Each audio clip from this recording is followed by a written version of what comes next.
भीष्म मंडांगी କୋଉ ଗାଁର ଲୋକ କୋଉ ବ୍ଲକର ଲୋକ रायगड़ा ब्लॉक ग्राम वापका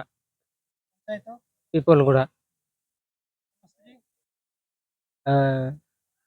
ସ୍ତ୍ରୀଙ୍କ ନାଁ କଣ सुशिरेखा सिकाटी ଜଣେ ଯାକ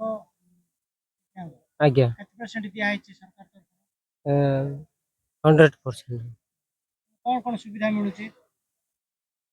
ଭତ୍ତା ପଇସା କେତେ ମିଳୁଛି भत्ता पैसा एबे वर्तमान 1000 टंका मिलुची ଦି ଜଣ ଯାକ ଆଜ୍ଞା। 1000 ମିଳୁଛି आज्ञा କଣ ଚାଉଳ କଣ ରେସନ କଣ ମିଳୁଛି रेशन आज्ञा କେତେ ଲେଖା ମିଳୁଛି रेशन परिवार भितर बोले 20 आज्ञा କଣ ଚାହୁଁଛ ସରକାରଠୁ କଣ ଚାହୁଁଛ सरकार टारू आमर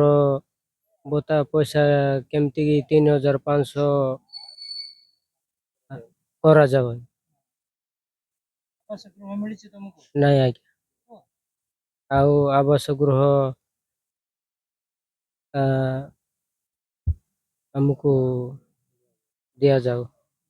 ଆଉ କଣ ଆର୍ଥିକ ସାହାଯ୍ୟ ଦରକାର ତମକୁ आज्ञा ଆର୍ଥିକ ସାହାଯ୍ୟ